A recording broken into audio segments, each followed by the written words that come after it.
देखिए, एक बेटा और उसकी मां दोनों रहा करते थे। कौन रहा करते थे? बेटा और मां। उसके बेटे का विवाह हुआ।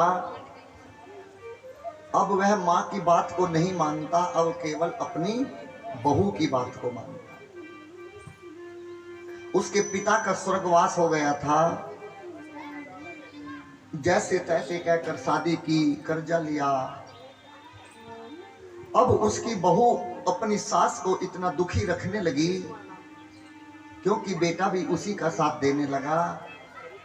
अब मां को एक पीछे टूटा फूटा सा एक कमरा पड़ा था।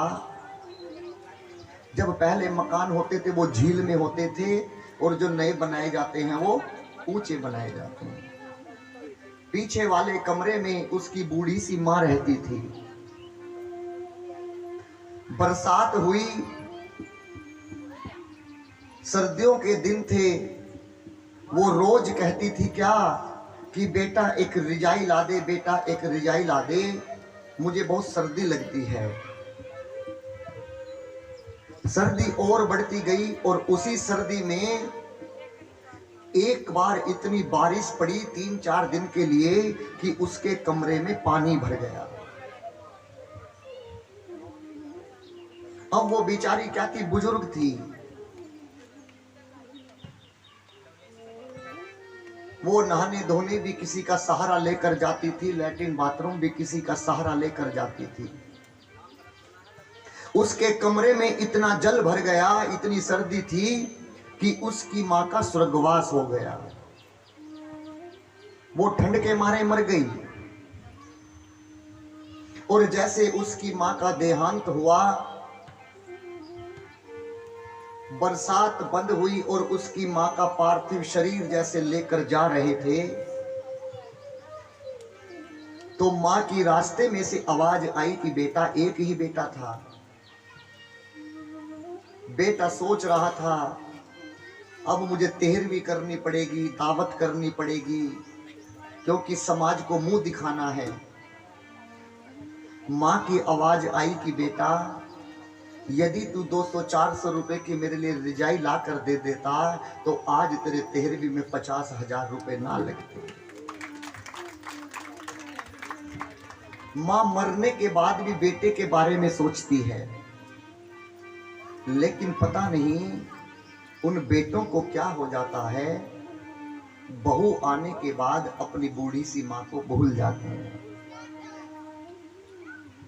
और यदि उसको पिता ना हो, केवल अकेली मां हो, तो 100 में से कोई 10-20 ऐसे होंगे जो मां की सेवा करते हैं। मैं कहना चाहता हूं, जब आप अपने घर में रहती हैं, उस मां से इतना प्रेम और सास के जहां पर आ जाती है, वो सबसे बड़ी दुश्मन क्यों बन जाती है? अरे तुम्हारी मां ने तो केवल तुम्हें जन्म दिया, पाल पोस कर बड़ा किया, लेकिन उस मां की हिम्मत देखो जिसने अपने लाल को इस कोख से जन्म देकर और अपनी संपत्ति का तुम्हें मालिक बना दिया। जाकर अपनी मां से कहे ना लड़की कि मुझे भी 50 बीघे जमीन में से 10 बीघे जमीन नाम कर दे, अगर कर दे तो बताना। बेटे की मां सब कुछ लुटा देती है, सर्वस्व वो दुखी रखे चाहे सुखी रखे, कहती है कि बेटा तेरा है। और वो मां तड़पती है, लेकिन किसी पड़ोसन के सामने भी नहीं कह सकती। क्यों? इज्जत बचानी है।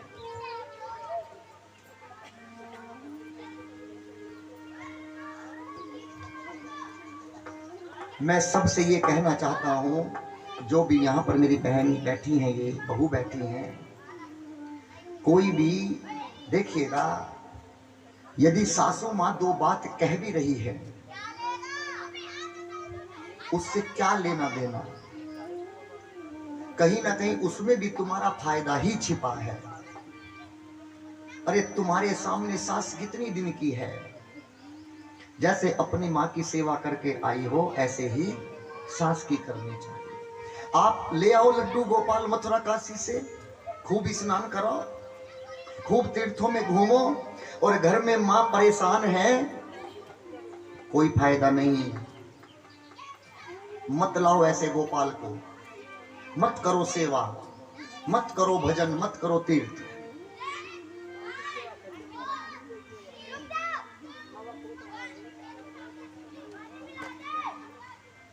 मां का ऋण मैंने पहले भी बताया था कि हम लोग मां का ऋण 7 जन्म तक यदि अपने शरीर की चमड़ी को उतार कर उसकी जूती बना बनाकर अपनी मां को पहनाए तो भी वो ऋण उतरने वाला नहीं है। मात पिता प्रभु गुरु चरणों में ये प्रणत बारंबार, हम पर किया बड़ा उपकार, हम पर किया बड़ा उपकार।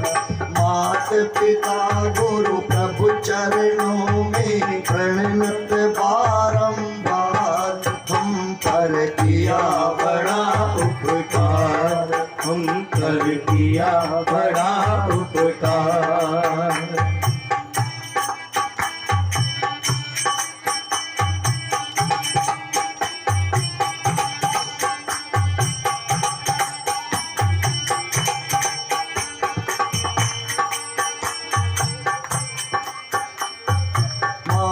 पिता गुरु प्रभु चरणों में प्रणत बारंबार, हम पर किया बड़ा उपकार, हम पर किया बड़ा उपकार।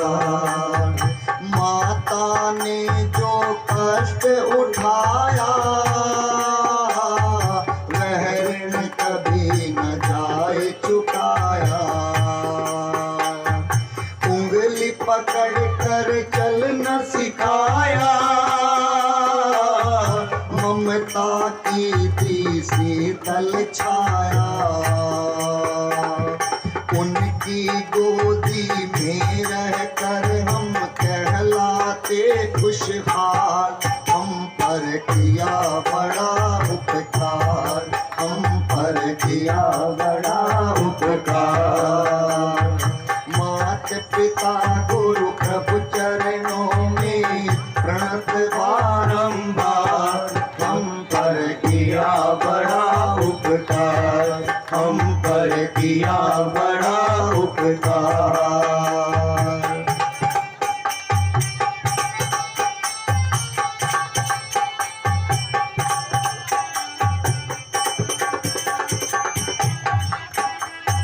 पिता ने हमको योग्य बनाया,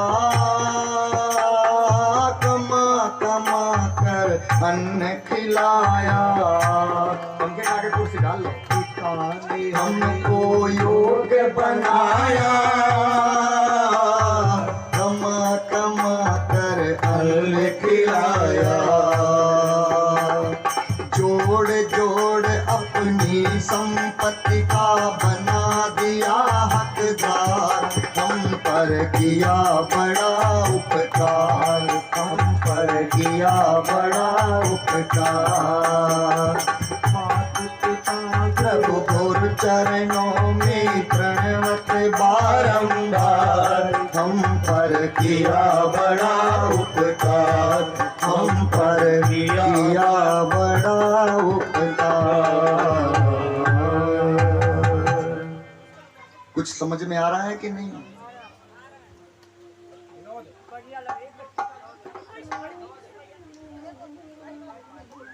आज सच्ची बताऊं,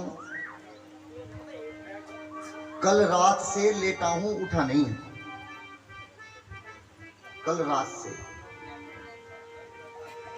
पूरा दिन सिर की मालिश कराते कराते हो गया, सर का दर्द बंद नहीं। और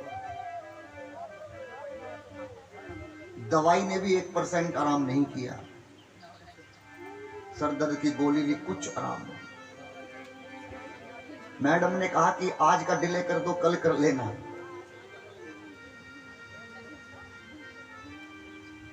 कल नहीं, अगर यहीं बैठकर कुछ ऐसा हो जाए, क्या श्री गंगा जी का तट हो, मेरे मुख में तुलसी दल हो, मेरा सांवरा निकट हो। कब? जब प्राण तन से निकले, इतना तो कर न स्वामी। हमने सोचा कभी वही काम हो जाए, सांवरे के पास चलते हैं और यहां बैठे तो सिरदर्द अपने आप खत्म।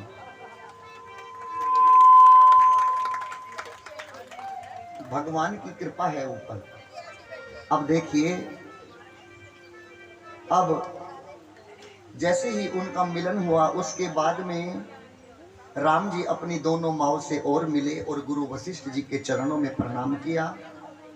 और अब गुरु वशिष्ठ जी ने कहा कि राम, तुम्हारे पिता इस दुनिया में नहीं रहे। जैसे ही राम जी ने ये शब्द सुना तो राम जी पागल से हो गए। क्यों? अरे मैं कितना बड़ा दुर्भागी हूं, स्वयं नारायण होकर भी अपने पिता की अर्थी को कांधा ना दे सका। ये लीला कैसी लीला करने आया हूं वन में कि अपने पिता को अंतिम अग्नि दान न दे सका। अब गुरु वशिष्ठ जी चारों भाइयों को लेकर पहुंचे सरयू नदी पर। कौन सी नदी पर? सरयू नदी पर। पूजा तप कांड कराया और उसके बाद में उस नदी पर पहुंचे जिसका नाम है गया नदी। कौन सी नदी? गया, जहां पर आप लोग अपने देवता पितरों के पिंडदान कराने जाते हैं।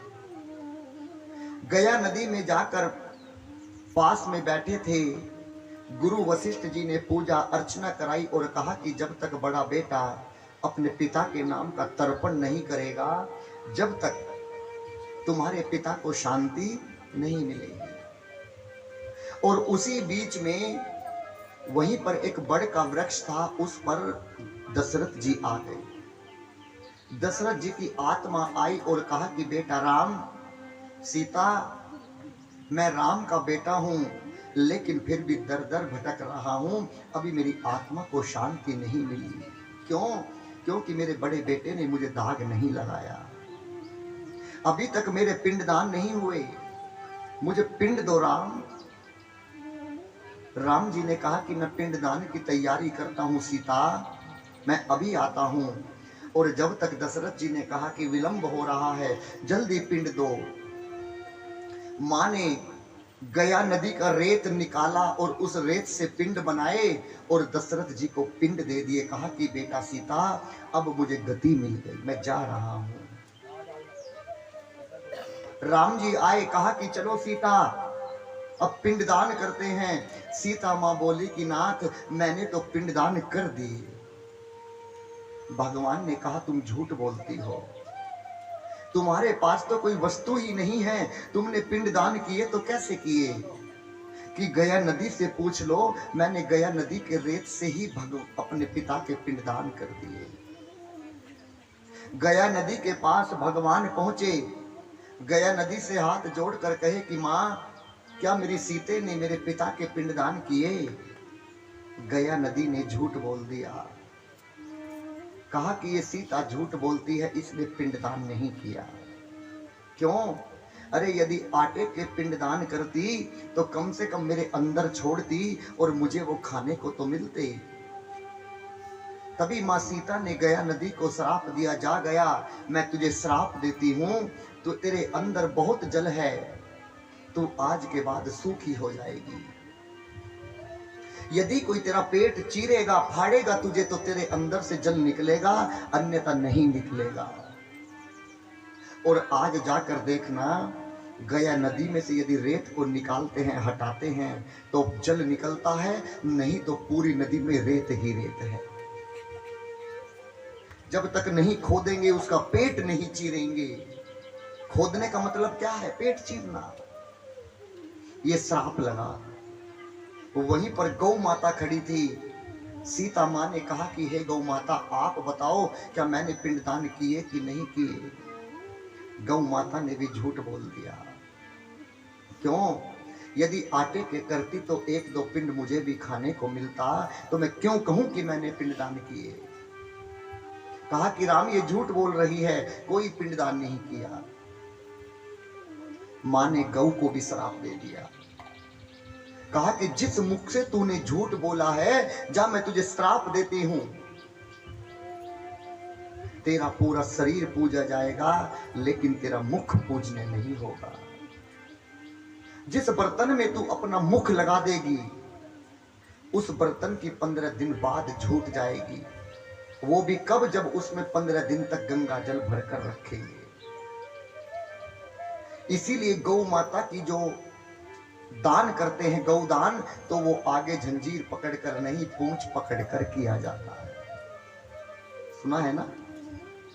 गाय की पूरी परिक्रमा नहीं की जाती, गाय की पूंछ से शुरू करते हैं और पैरों के बीच में से निकलकर पेट के नीचे से फिर पूंछ के पास आ जाते हैं। ये गौ माता की पूरी परिक्रमा मानी जाती है। ये गाय को श्राप दिया था किसने? मां सीता ने। अब उसके बाद में वहीं पर एक तुलसी का पौधा भी खड़ा था। तुलसी से पूछा कि राम जी ने कि तुलसी आप बताओ क्या मेरी पत्नी ने मेरे पिता के पिंडदान किए? तुलसी मां ने झूठ बोला। अरे पिंडदान करती तो एक लोटा जल तो मुझे भी मिलता। तुलसी मां को भी श्राप दिया मां ने।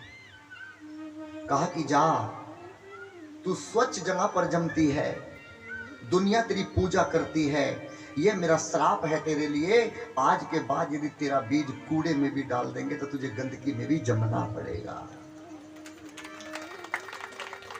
ये तीसरा श्राप दिया। अब चौथा, केवल मां को बचाने के लिए अब कुछ नहीं बचा, केवल एक बड़ का पेड़ बचा था।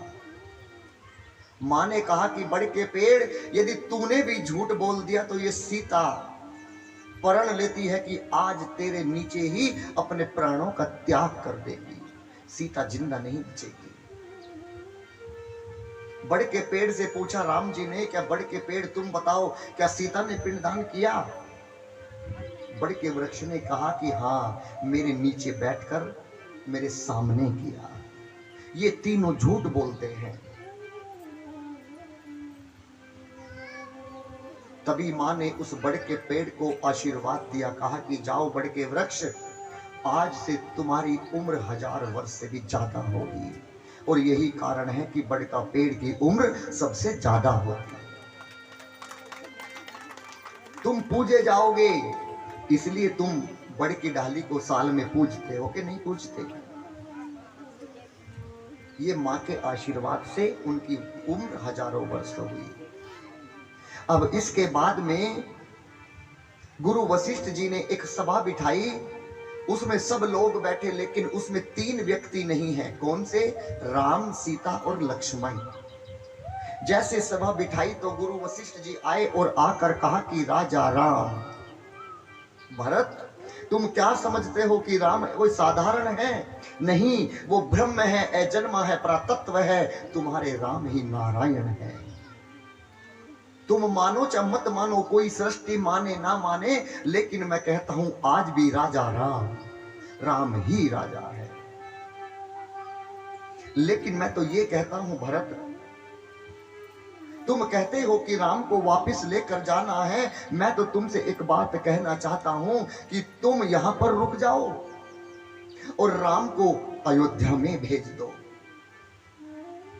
भरत भैया ने कहा कि मैं रहूंगा तो, लेकिन 14 वर्षों तक नहीं रहूंगा। कब तक रहूंगा?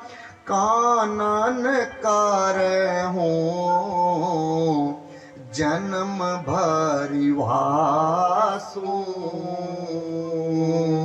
यही ते अधिक ना मोर सुपासु। क्यों? यदि 14 वर्ष बाद मैं फिर अयोध्या में आया और मेरी माँ को फिर लालच आ गया कि भरत को राजा बनाऊंगी, इस बार तो तुम वन में आए थे, मेरे भाई मेरे पिता का देहांत हो गया, इसके बाद किसका देहांत होगा। इसीलिए गुरुजी मैं 14 वर्ष के लिए नहीं, उम्र भर निवासू, मैं जब तक मेरे अंदर प्राण है मैं जब तक वन में रहूंगा। अब गुरु वशिष्ठ जी ने सोचा कि मैं तो झूठ बोलकर देख रहा था, देखे भरत क्या कहता है। अरे भरत तो पूरी उम्र रहने के लिए तैयार हो गया। और उसी समय राम जी आए, लक्ष्मण जी आए, मां जानकी आई और गुरु जी ने कहा कि बेटा मैं तो ये कहता हूं कि भरत को समझाओ, भरत अयोध्या लौट जाए और तुम यहां पर रहें। और फिर कहा कि राम यदि भरत नहीं मानता तो तुम भी हमारे साथ में अयोध्या चलो। अयोध्या में महल में अंदर मत रहना, बाहर रहना, वो भी तो वन के जैसा है। राम जी ने मना कर दिया, कहा कि जो भी निर्णय मेरा भरत भैया लेगा मैं वही करूंगा। यदि मैं सौगंध खाता हूं अपनी मां के चरणों की, यदि मुझे भरत ने यह कह दिया कि चलो भैया अयोध्या चलना है तो मैं अयोध्या चलूंगा। भरत ने कहा कि वन में रहना है तो मैं वन में रहूंगा। बोलो भरत मुझे क्या करना है। भरत ने कहा गुरुजी तुम मेरे भैया को नहीं जानते। क्यों? अरे मैं तुम्हें एक बचपन की कहानी सुनाता हूं गुरुजी। जब हम छोटे छोटे थे तो खेला करते थे, और जब खेलते थे तो आपस में टीम बांटी जाती थी, आधे इधर होते थे आधे इधर होते थे। मेरे भैया मुझे अपने साथ कदापि नहीं रखते थे, सामने वालों की टीम में रखते थे। क्यों? मैं भैया से कहता था भैया तुम मुझे अपने पास क्यों नहीं रखते? तो मेरे भैया कहते थे मेरे पास रहेगा तो मैं तुझे कैसे निहारूंगा, तुझे कैसे देखूंगा। सामने वाले की टीम में रहेगा तो मेरा ध्यान खेल में नहीं रहेगा, बस तुझे ही देखता रहूंगा भरत, तुझे ही देखता रहूंगा। और पता है क्या होता है बाद में? गुरुजी मेरे भैया जानबूझकर हार जाया करते थे और मुझे जानबूझकर जिता दिया करते थे। कैसे? हारे हूं खेल जीता मैं हूं मोही। अपने आप जानबूझकर उस खेल को हार जाया करते थे और मुझे जिता दिया करते थे। और पूरी अयोध्या में गोल गोल चक्कर काट कर कहते थे कि मेरे छोटे भाई भरत ने आज मुझे हरा दिया, मेरा भरत भी बड़ा हो गया, मेरा भरत भी बड़ा हो गया। मेरे भैया मुझसे इतना प्रेम करते हैं। गुरु जी ने बहुत समझाया, राम जी ने बहुत समझाया, लेकिन भरत भैया के समझ में नहीं आया। भरत भैया ने कहा कि नाथ जेहि विधि प्रभो ये प्रसन्न मन होई।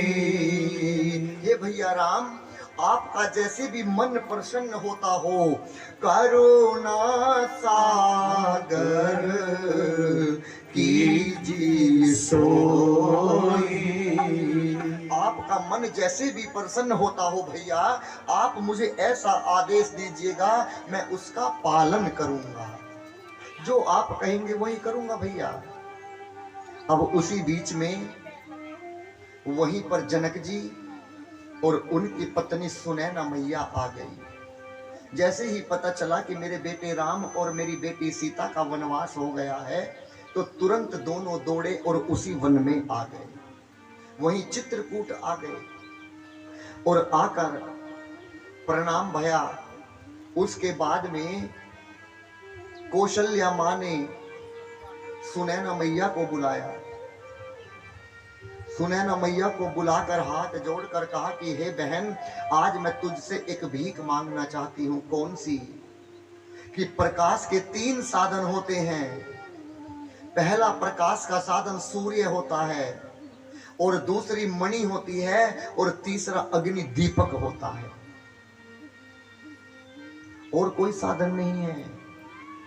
बहन, मेरे घर का जो सूर्य था पहला प्रकाश का साधन वो राम के पिता थे, वो अब इस दुनिया में नहीं रहे, वो अयोध्या को छोड़कर चले गए और मेरे घर का सूर्य अस्त हो गया। अब मेरे पास में दो साधन बचे हैं। जो राम है वो मणि है।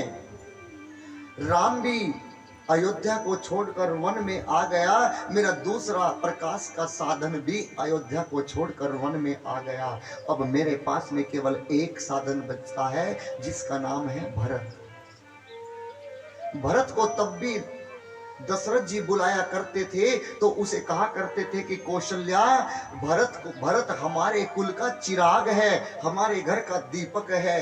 अब केवल एक साधन बचा है दीपक भरत के रूप में। यदि भरत भी यहाँ से कुछ हो गया, भरत को कुछ हो गया, तो मेरे पास में अंधेरे के सिवा जीवन में कुछ नहीं बचेगा। ये पूरी अयोध्या अंधेरे में डूब जाएगी। तुम ही इसे अंधेरे से बचा सकती हो। कैसे? कि जाओ अपने पति जनक जी से कहना कि वो राम को समझाए और भरत को अपने साथ रखे और लक्ष्मण को अयोध्या में भेजे, अन्यथा भरत अपने प्राणों का त्याग कर देगा। वो दिन दूर नहीं है। ये सुनैना मैया ने जाकर जनक जी को बताया। जनक जी ने कहा कि सुनैना तुम चिंता मत करो, मुझे अपने बेटे राम पर बहुत भरोसा है, वो जो करेगा ठीक करेगा। जनक जी को बुलाया। गुरु वशिष्ठ जी ने कहा कि जनक जी, मैं तो ये कहता हूं कि इनके पिता का स्वर्गवास हो गया, अब इनके पिता आप हैं, आप ही कुछ निर्णय ले लेते तो अच्छा रहता। जनक जी ने कहा कि ये तुम्हारे घर का मामला है, मुझे इसके बीच में मत डालो। बस मैं तो इतना कहूंगा कि जो ये मेरी बेटी सीता है, इसने आज एक कुल को नहीं बल्कि दो दो कुल को पवित्र कर दिया। क्यों? पहला तो मेरे घर में जन्म लेकर इसने मेरे कुल को पवित्र किया, और दूसरा आज राम के साथ में विवाह हुआ और किसी की बात को ना मानकर वन में अपने पति के साथ आ गई। इसने आज रघुवंश का भी नाम रोशन कर दिया। इसने दो दो कुल को पवित्र किया है। और जनक जी ने क्या कहा? पुत्री पवित्र किए कुल दो, सुजस धवल जगु कह सबको। पुत्री पवित्र किए कुल दो, सुजस धवल जगु कह सबको। सोर सरी की रति सर तोरी, गवनों के विधि अंड करोरी। जिति सोर सरी की रति सर तोरी, गवनों की विधि अंड करोरी। गंग अवनी थल तीन बटेरे, गंग अवनी थल तीन बटेरे। तेही की साधु समाज घनेरे, तेही की साधु समाज घनेरे। तेही भी साधु समाज घनेरे। अब इसके बाद में कहा कि मेरी बेटी ने आज दो दो कुल को पवित्र किया है। गुरु जी पहुंचे फिर राम जी के पास। कहा कि राम, मैं तो ये कहता हूं कि बेटा विलंब हो रहा है, आप जो निर्णय लेंगे वो सर्वोपरि होगा। राम जी ने कहा कि आप तो जी गुरु वशिष्ठ जी को क्या नाम दिया? भगवान का नाम दिया। आप तो हमारे कुल के भगवान के जैसे हैं, आप हमारे गुरु हैं, आप ही हमारे पिता हैं और आप ही हमारी माँ हैं। जो निर्णय आप लेंगे गुरु जी, ये राम सौगंध खाता है, वो निर्णय मैं नहीं ठुकराऊंगा। अब उसी बीच में फिर भरत जी आए। वो बोले कि भैया पता है मैं क्या चाहता हूं, जो मैं चाहता हूं आपसे बताता हूं। कहा कि भैया जहां ले चलोगे वहीं मैं चलूंगा, जहां ले चलोगे वहीं मैं चलूंगा, जहां ले चलोगे वहीं मैं चलूंगा, जहां नाथ रख लोगे, जहां नाथ रख दोगे वहीं मैं रहूंगा, जहां ले चलोगे वहीं मैं चलूंगा, जहाँ ले चलोगे वहीं मैं चलूंगा।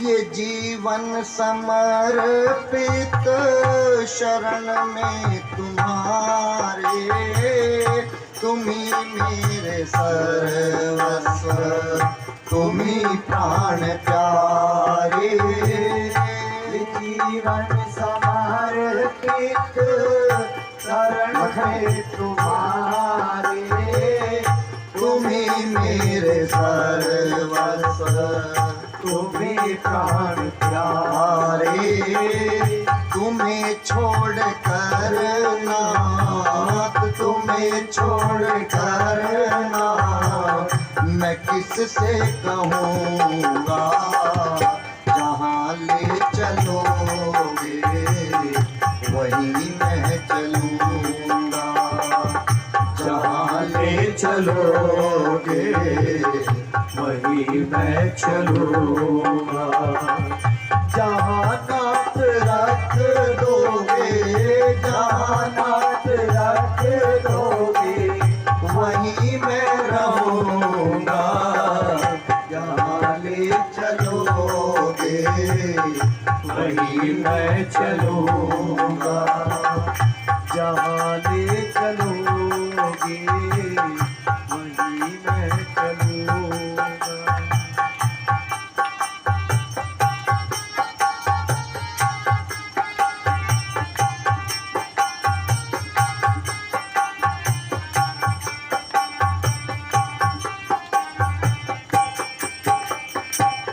न कोई उलाहना न कोई अर्जी, कर लो करा लो तुम्हारी मर्जी, न कोई उलाहना न कोई अर्जी, कर लो करा लो तुम्हारी मर्जी, कहना भी होगा तो, कहना भी होगा तो तुम्ही से कहूँगा, जहाँ ले चलोगे वहीं मैं चलूँगा, जहाँ ले चलोगे वहीं मैं चलूँगा,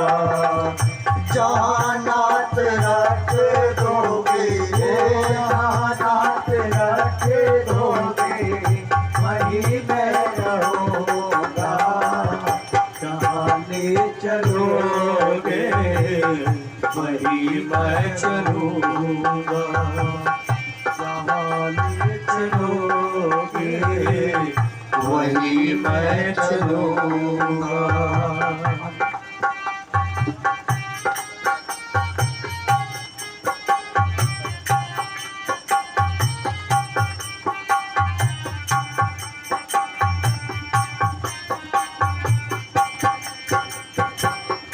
दयानाथ दयानिया मेरी अवस्था, तुम्हारे ही हाथ मेरी सारी व्यवस्था,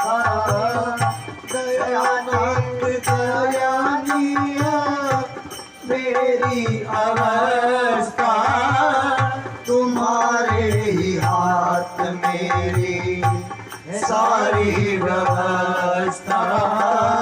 सहाओगे नाथ जो भी, सहाओगे नाथ जो भी, उसी से सहूंगा। जहाँ ले चलोगे वहीं मैं चलूंगा, जहाँ ले चलोगे वहीं मैं चलूंगा। तुम्हारे ही दिन हैं, तुम्हारे ही रातें, बात सब है तुम्हारी कृपा से, तुम्हारे ही दिन है, तुम्हारी रातें, कृपानाथ सब है तुम्हारी कृपा से। नारायण प्रभु प्रेम, नारायण प्रभु प्रेम, मैं पावन रहूंगा। जहाँ ले चलोगे वहीं मैं चलूंगा, जहाँ ले चलोगे वहीं मैं चलूं। जहाँ ले चलोगे वहीं मैं चलूंगा। जहाँ नाथ रख लोगे, जहाँ नाथ रख लोगे वहीं मैं रहूंगा। जहाँ ले चलोगे वहीं मैं चलूंगा। भगवान ने कहा भरत चलो आज हम दोनों भाई बंटवारा करते हैं। जैसे ही बंटवारे का नाम आया तो भरत भैया कांप उठे, बोले कि भैया धन को आपने भी ठोकर मार दी और धन को मैंने भी ठोकर मार दी, अब बंटवारा करेंगे। भगवान ने कहा हाँ हम बंटवारा करेंगे, लेकिन संपत्ति का बंटवारा नहीं करेंगे। आज हम दोनों भाई अपनी विपत्ति का बंटवारा करेंगे। बाटी विपत्ति सब ही मोही भाई, तुम ही अवधि भरी बड़ी कठिनाई। और अपनी विपत्तियों को बांटा, विपत्ति को बांटा और कहा कि भरत अब मैं जो कहता हूं वो सुनो। मैं चाहता हूं कि पिता के वचन को भी हम पूरा करें। मैं यहाँ पर वन में रह जाता हूँ और तुम अयोध्या के राजा बनकर वहाँ का काराभार संभालना। अपनी विपत्ति का बंटवारा किया और भरत भैया ने कहा कि मैं एक शर्त पर अयोध्या जाऊंगा। कौन सी शर्त पर? कि भैया मैं तुम्हारे अभिषेक की सब सामग्री लाया हूं और तुम्हें वन में ही राजा बना कर जाऊंगा। राम जी ने मना कर दिया कि नहीं, जब मैं 14 वर्ष बाद अयोध्या में आऊंगा तब इसी सामग्री से मेरा अभिषेक करना। और वो सामग्री कहां पर रखी गई? उस सामग्री को अत्रि मुनि को दिया गया। किसको? अत्रि जी को। और अत्रि जी ने उस सामग्री को कहां पर रखा? जब चित्रकूट जाते हैं तो रास्ते में एक जगह आती है जिसका नाम है बांधा। वहीं पर एक कूप है, कुआं है, और अत्रि जी ने उस कुएं में उस सामग्री को सुरक्षित रख लिया। उसी दिन से उस कुएं का नाम पड़ गया भरत कूप। लोग आज भी उस कूप का दर्शन करने जाते हैं और उसके जल में स्नान कर कर आते हैं। अब भरत भैया ने कहा कि भैया अब गोसाई मोही देऊ रजाई, सेवो अवध नदी भर जाई। ए भैया अब आप मुझे रजाई माने आज्ञा दें अयोध्या जाने की। भैया अब मैं जाता हूं। और क्या कहा, उसी समय भगवान ने एक नया अवतार लिया। भगवान का नवीन अवतार हुआ। किसी को पता है कौन सा अवतार हुआ? उसी समय भगवान ने भरत जी को क्या निशानी दी? खड़ाऊं, चरण पादुका। बताइए क्या भगवान अपने घर से खड़ाऊं पहनकर आए थे? क्या वहां पर कोई दुकान थी खड़ाऊं बनाने वालों की? भगवान ने एक अपना अवतार लिया जिसका नाम था चरण पादुका, खड़ाऊं का अवतार। और मेरे राघव जी ने भरत जी को खड़ाऊं दे दी और कहा, भरत भैया कहते हैं, प्रभु कर कृपा पावर दीनी, सादर भरत शीस धर ली। भरत ने अपने शीस पर धारण कर लिया और कहा, चरण पीठ करो ना निधान के, जनु जुग जामिक प्रजा प्राण के। Hello hello hello. और खड़ाओं को अपने शीश पर रखकर आज भरत भैया वापिस चले गए। कहाँ?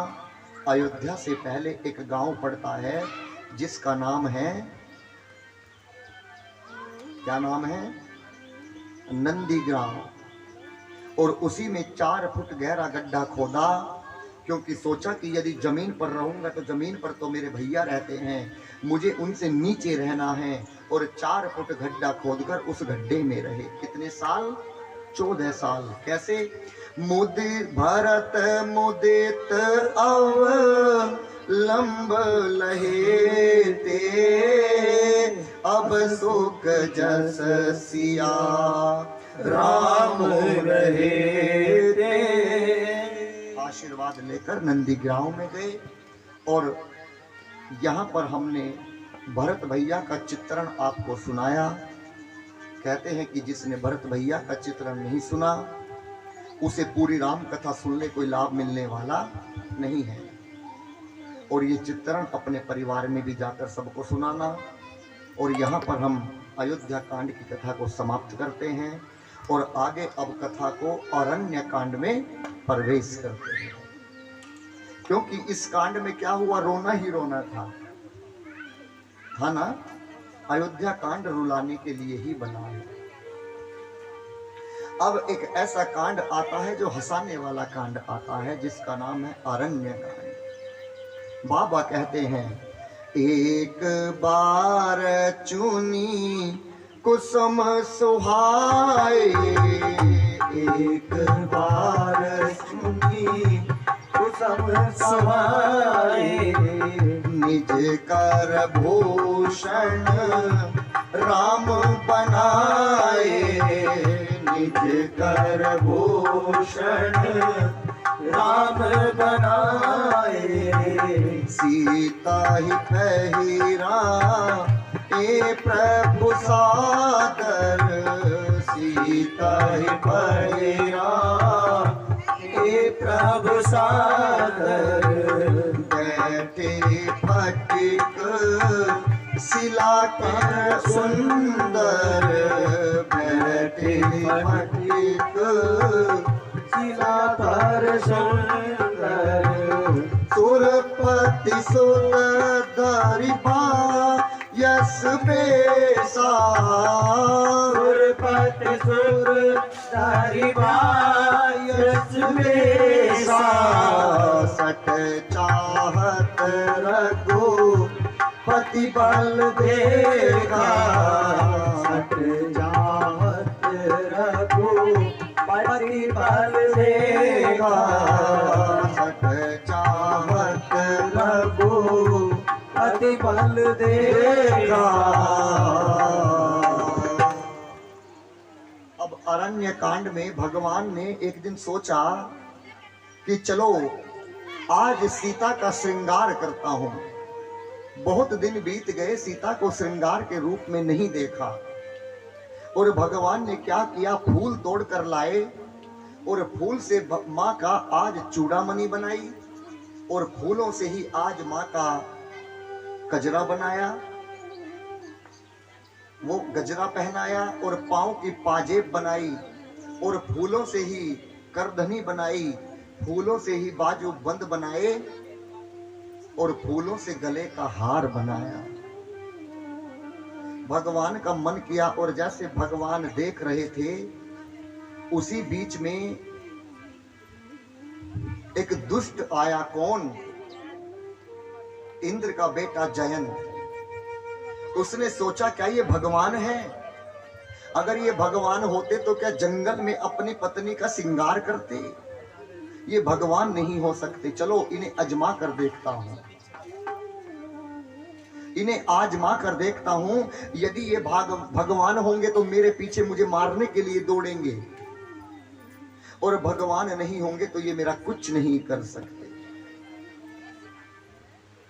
क्या किया? जयंत ने कोवे का रूप धारण किया और आकर मां कौशल सीता मां के पैर में आकर चोंच मार दी और मां के पैर से रुधिर की धार बंध गई। जयंत ने मां सीता के पांव में चोंच मारी और पांव से रुधिर चल पड़ा। मां ने क्या सोचा कि अरे ये तो मेरा बच्चा है। कौन? जयंत है। ये कौवा बनकर आया है कि इसको बचाना पड़ेगा। क्यों? यदि प्रभु को पता चल गया तो इसे मार देंगे। और मां ने अपनी साड़ी को अपने पैर पर ढक लिया क्योंकि ये लहू ना चमके। लेकिन वो धार कैसे बंद होने वाली थी? भगवान ने देखा कि सीते ये रुधिर कैसे निकल रहा है, और साड़ी को हटाकर देखा तो कौवे ने चोंच मारी है। जयंत सामने पेड़ पर बैठा था। भगवान ने कहा कि ये मेरी शक्ति जानना चाहता है, आज मैं इसको अपना बल दिखाना चाहता हूं। भगवान ने वहीं पर कुसा घास का बाण बनाया और कुसा घास का छोटा सा धनुष बनाया और जयंत के पीछे छोड़ दिया। जयंत दौड़ा दौड़ा पहुंचा कहां? अपने पिता इंद्र के पास। इंद्र ने कहा कि क्या हुआ, क्या हुआ? पिताजी बचाओ। इंद्र ने पूछा, बेटा क्या कर कर आए हो? कि मां सीता के पैर में चोंच मारकर आया हूं। प्रभु का बल देखना चाहता था। बोले कि यहां से जल्दी दौड़ो, नहीं तो तुम्हारे साथ मैं भी मरूंगा, क्योंकि इस वक्त तुम्हें जो भी शरण देगा वो भगवान का सबसे बड़ा शत्रु होगा। पहुंचे शंकर भगवान के पास। शंकर भगवान जप कर रहे थे, जय सीताराम जय सीताराम जय सीताराम। और उसी समय जयंत पहुंचा, हे त्रिलोकीनाथ बचाओ। क्या हुआ? मां सीता के पैर में चोंच मारकर आया हूं। जिसका भगवान भजन कर रहे थे और उसी का नाम ले दिया कि मां सीता के पैर में चोंच मार के आया हूं। त्रिशूल उठाया और कहा कि वो ब्रह्मास्त्र तुम्हें बाद में मारेगा, वो मेरे भगवान का धनुष तुम्हें बाद में मारेगा, पहले मेरा त्रिशूल तुम्हें मार डालेगा। दौड़ो यहां से। पहुंचे ब्रह्मा जी के पास। ब्रह्मा जी ने भी दौड़ाया। उसके पास नारद जी आ गए। नारद जी ने कहा कि जयंत क्या हुआ? कि पीछे राम जी ने बाण छोड़ा है, उससे बचकर भाग रहा हूं। कि रुक जाओ, यदि रुकूंगा तो वो मुझे बाण मार देगा। कि जयंत तुम्हें नहीं पता, जहां पर तुम रुक जाते हो वहीं पर वो बाण भी रुक जाता है। कि देखो तुम यहां पर रुके हो, पीछे देखो बाण भी रुका हुआ है। वो तुम्हें मारना नहीं चाहता, वो केवल तुम्हें समझाना चाहता है। तो मैं क्या करूं? कि जाओ जानकी मां के पैर पकड़ लो, इसके सिवा और कोई दूसरा रास्ता नहीं है। यदि तुम्हें मां ने माफ कर दिया तो पिता तो अपने आप कर देंगे। अब जयंत आए, दौड़े दौड़े आए और आकर मां के चरणों में लेट पड़े। कि माँ मुझसे बहुत बड़ा अपराध हो गया। माँ लाइट आ गई क्या? आके माँ के चरणों में लेटे। राम जी ने देखे, अरे ये तो वापस आ गया, फिर अब क्या करेगा, कहीं दूसरे पैर में चोंच ना मार दे। जयंत रोता रोता राघव जी के चरणों में गिर पड़ा।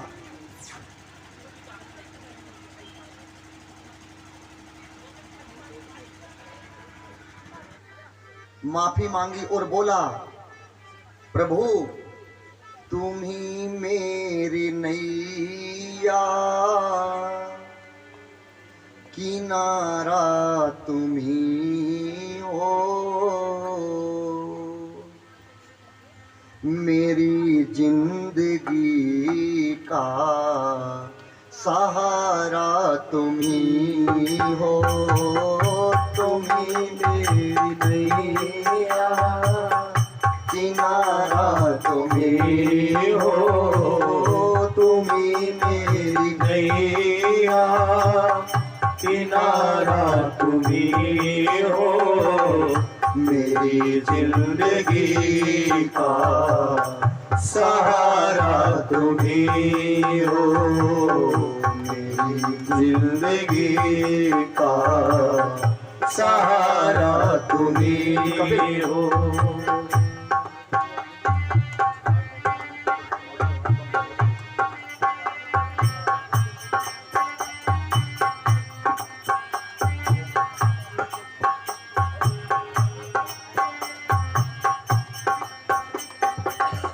ये नर्तन का चोला बनाया है तूने, ये नर्तन का चोला बनाया है तूने, सभी अंग ढंग से लगाया है तूने, सभी अंग ढंग से लगाया है तूने, तुम्ही मेरी नजरें, नजारा तुम्ही हो, तुम्ही मेरी नजरें, नजारा तुम्ही हो, मेरी जिंदगी का सहारा तुम्ही हो, तुम्ही मेरी नैया, किनारा तुम्ही हो, तुम्ही मेरी नैया किनारा तुम्ही हो, मेरी जिंदगी का सहारा तुम्ही हो।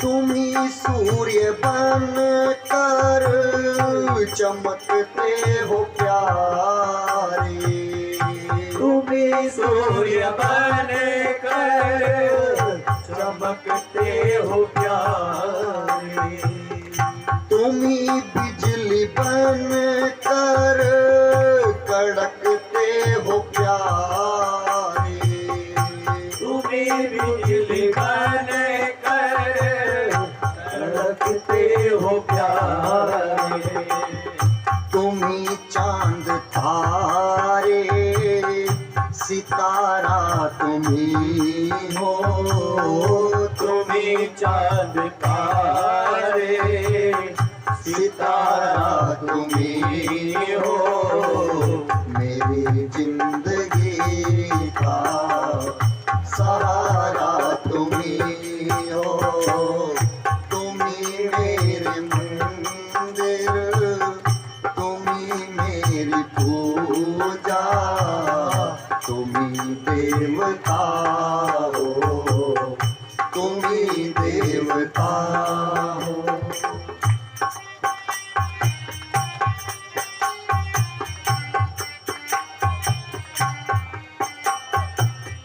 तुम्ही बन के बादल बरसते हो प्यारे। तुम्ही पल के बादल बरसते हो प्यारे। तुम्ही फूल बन कर महकते हो प्यारे। तुम्ही फूल बन कर महकते हो प्यारे। नदी सिंधु सागर की धारा तुम्ही हो। नदी सिंधु सागर की धारा तुम्ही हो। मेरी जिंदगी का सहारा तुम्ही हो।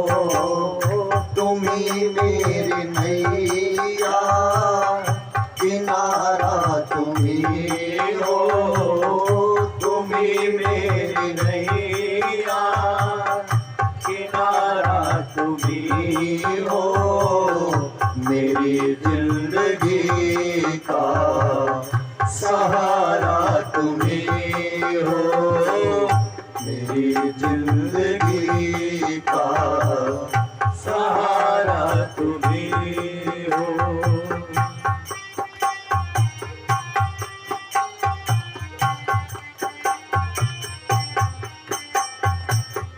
कृपा कूप करुणा सभी काम तेरे। कृपा खूब करुणा सभी काम तेरे। सभी रूप तेरे सभी नाम तेरे। सभी रूप तेरे सभी नाम तेरे। यति भिक्षु सतगुरु हमारा तुम्ही हो। यति भिक्षु सतगुरु हमारा तुम्ही हो। मेरी जिंदगी का सहारा तुम्ही हो। मेरी जिंदगी का सहारा तुम्ही हो।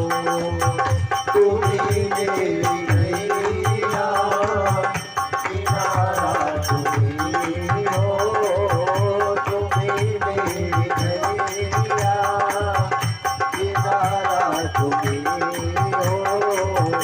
मेरी जिंदगी का सहारा तुम्ही हो। मेरी जिंदगी का सहारा तुम्ही हो। तुम्ही बन के बादल बरसते हो प्यारे।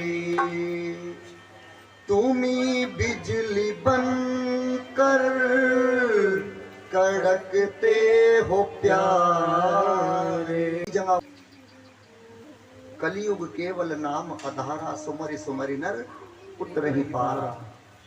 सत्य बराबर तप नहीं झूठ बराबर पाप। जाके हृदय आप है जिसके हृदय साँच है वाके हृदय आप। दान देते हुए भी किसी ने ये जरूर कहा वो इस समय घर की स्थिति बहुत खराब है। और सोचो उसी समय सरस्वती जीप पर आ गई हो तो। क्योंकि भगवान के दरबार में होना कह रहे हो इस समय नहीं दे पाऊंगा, घर की स्थिति बहुत खराब है, चाहे लाखों महीने में आते हो। उसी समय सरस्वती जीप पर आ गई होगी तो याद रखना पूरी गति पाप में भोगनी पड़ेगी। और देते समय जिसने ये कहा वो तो महाराज कोई बात नहीं, दान हो गया। और उसी समय सरस्वती मां आकर बैठ गई तो खूब देगी, खूब दान करना। यही तो है, भगवान उसके हृदय में वास करते हैं जो सच बोलता है। जिसके अंदर छल और कपट नहीं है। गौतम बुद्ध ने जब अपनी विद्या को पूरा किया, उन्होंने कहा कि अब गुरुजी मुझे आशीर्वाद दीजिएगा, अब मैं इस जगत में जाना चाहता हूं। गुरुजी ने कहा कि बेटा अभी तुम्हारी विद्या अधूरी है। गौतम बुद्ध जी ने कहा कि नहीं, अब मैंने विद्या को पूरा कर लिया है गुरुजी। तो गुरुजी ने उनसे अंतिम समय एक क्वेश्चन किया था, एक प्रश्न किया था कि बेटा भगवान कौन है? भगवान को ढूंढ कर लाओ, मैं समझ जाऊंगा यदि तुम भगवान को लेकर आ गए तो तुमने अपनी विद्या पूरी कर ली। अब गौतम बुद्ध जी ने सोचा कि भगवान को कहां से लाऊं। वहीं पर एक छोटा सा बच्चा घूम रहा था, कोई 2-2.5 वर्ष का। गौतम बुद्ध जी ने उसको गोद में उठाया और गुरु जी के हाथ में ला कर दिया और कहा कि लो गुरुदेव, मैंने आपके हाथों में आज भगवान को लाकर रख दिया। गुरु जी ने कहा कि ये कैसे भगवान है? देखिएगा, आपका किसी के साथ में झगड़ा हो जाए और वो आपका शत्रु हो, उसने जहर मिलाकर भी बच्चे के सामने डाल दिया हो, तो बच्चे को क्या पता, बच्चा तो खा लेगा। बच्चे को क्या पता कि ये मेरे दुश्मन का घर है, वो गुड़ल गुड़ल चल चल कर उसके घर भी पहुंच जाएगा। इसलिए बच्चे को भगवान कहा गया है। बच्चे मन के सच्चे। गौतम बुद्ध जी से कहा कि इस परीक्षा में भी तुम पास हो गए बेटा, लेकिन यदि तुम बाहर जाओगे तो लोग तुम्हें गालियां देंगे कि गुरुवर मैं उनकी गालियों को आशीर्वाद समझकर ग्रहण कर लूंगा। बेटा लोग तुम्हें पत्थर भी मारेंगे कि मैं उनके पत्थर फूल समझकर स्वीकार कर लूंगा। और गुरुजी ने कहा कि जाओ बेटा, तुम्हारी परीक्षा पूर्ण हुई, तुम पास हुए, और आज गौतम बुद्ध जी को पूरी दुनिया जानती है। अगर इस जगत में आकर ऐसे ही चले गए कोई फायदा नहीं। हमारे